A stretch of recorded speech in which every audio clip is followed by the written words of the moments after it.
जय श्री राम दोस्तों। मैं कल्याण भगत स्वागत करता हूं आपका अम्बे कल्याण चैनल पर। दोस्तों, आज हम बात करेंगे शक्तियों से हम बात कैसे कर सकते हैं। शक्तियां तो बात कर रही है, पर हम समझ नहीं पा रहे कि हमारी शक्तियां किस तरह से बात करती है। तो आज हम इसी टॉपिक पर बात करेंगे। दोस्तों, अगर आपके पास कोई शक्ति है, कोई सिद्धि है, तो आप उससे बात कैसे करेंगे, या वो आपसे बात कर रही है और आपको समझ में नहीं आ रहा है, आप उसे कैसे समझेंगे। देखिए दोस्तों, ये एक बहुत बड़ी बात है कि शक्ति तो है और आभास भी हो रहा है, पर हमें ये पता नहीं चल रहा कि वो हमें क्या बता रही है, कैसे मार्गदर्शन कर रही है, या हमारे साथ चल रही है। तो दोस्तों, इसके कुछ संकेत होते हैं। वो संकेत मैं आज की वीडियो में आपको बताऊंगा। दोस्तों, आपको आपके मन में अचानक से, जैसे आप कोई बात पूछते हैं या किसी बात को लेकर आप परेशान हैं और उसका एकदम से जवाब आ जाता है, एकदम से आपको सवालों के जवाब मिलने लग जाते हैं और आध्यात्म की तरफ आपका झुकाव होने लग जाता है। ऐसा लगने लग जाता है कि दुनियादारी तो कुछ भी नहीं है और इस दुनिया से आपका लालच कम होने लग जाता है।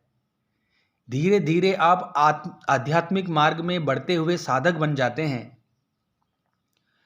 वैसे एक साधक की लाइन बहुत मुश्किल है, इतनी आसान नहीं कि आप सोचें कि आप बहुत आसानी से साधक बन जाएंगे, मंत्र जाप कर लेंगे, पूजा पाठ कर लेंगे। क्योंकि ईश्वर आपकी कई तरीकों से परीक्षा लेते हैं, तभी जाकर आपको अपना भगत चुनते हैं। अब दोस्तों, हम बात करते हैं कि शक्तियां हमसे किस प्रकार बात करती है। मान लीजिए आप किसी के घर गए हैं और आप वहां पर खाना खा रहे हैं, आप वहां पर कुछ और कार्य कर रहे हैं और आपके मन में अचानक से एक आवाज आ रही है कि ये खाना मत खाओ, ये खाना तुम्हारे लिए सही नहीं है। तो उस बात को सुनिए, उसे इग्नोर मत कीजिए। वो आपकी शक्ति है जो आपको बता रही है, आपका मार्गदर्शन कर रही है, आपको संकेत दे रही है। आपको एकदम से आवाज आती है कि यहां से चले जाओ, या वहां पर नहीं जाना है। तो ये भी आपकी शक्ति है। ये शक्तियां आपको बता रही है कि यहां से चले जाओ, यहां से निकल जाओ, यहां आपको कोई खतरा है।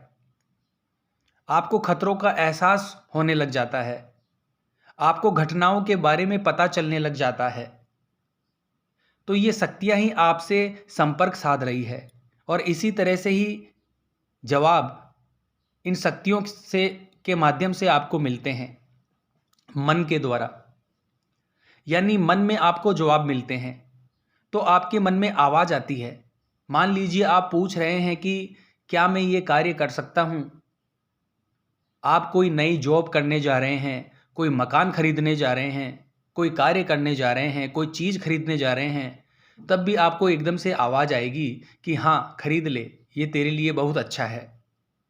तो ये भी आपकी शक्तियाँ ही है जो आपको आभास करा रही है, आपको बता रही है, आपका मार्गदर्शन कर रही है।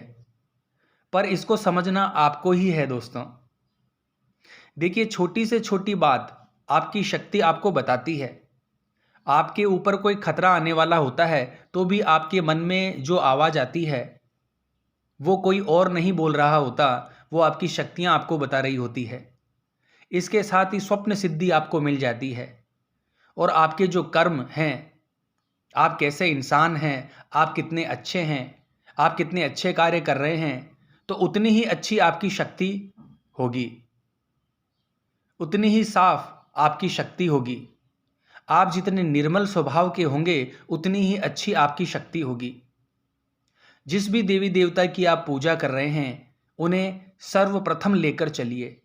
उनका भोग, उनका प्रसाद, उनके मंदिरों में जब आप जाते हैं तो आप उनका भोग प्रसाद घर से ही लेकर जाइए और उनका पूर्ण आदर कीजिए, उन्हें भोग प्रसाद दीजिए ताकि वो खुश रहे। उनका हवन कीजिए।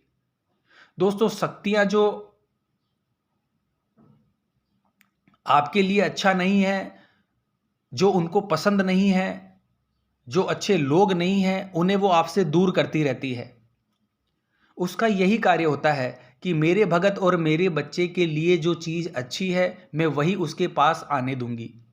वो आपका मार्गदर्शन कर रही है, आपके साथ है, आपकी हितैषी है, अच्छे बुरे का ज्ञान कराती है। और आपके घर में आप जितने भी लोग हैं, आपके मम्मी पापा, बहन भाई, या आपके बच्चे, बीवी या हस्बैंड, जो भी है, उन सबका ध्यान रखना शक्ति का फर्ज होता है। वो सबका ध्यान रखती है। ये नहीं है कि आप पूजा कर रहे हैं तो सिर्फ अकेले आपकी ही पूजा स्वीकार कर रही है शक्तियाँ, सिर्फ आपकी ही रक्षा कर रही है, ऐसा नहीं है। उनके ऊपर पूरे घर की जिम्मेदारी होती है। वो सबके संकटों को हरती है और सबके साथ रहती है, उनके अच्छे बुरे का ध्यान रखती है। तो इसीलिए जो शक्ति है वो आपका साथ नहीं छोड़ती है और आपको उसका भोग देना ही चाहिए और किसी भी दरबार में नहीं जाना चाहिए, क्योंकि बहुत से गलत लोग आपकी शक्तियों को बांध देंगे, आपकी शक्तियां आपसे छीन लेंगे। आपके पास स्वयं जो शक्ति है आप उन्हीं से ही बात कीजिए, उन्हीं का सहारा लीजिए।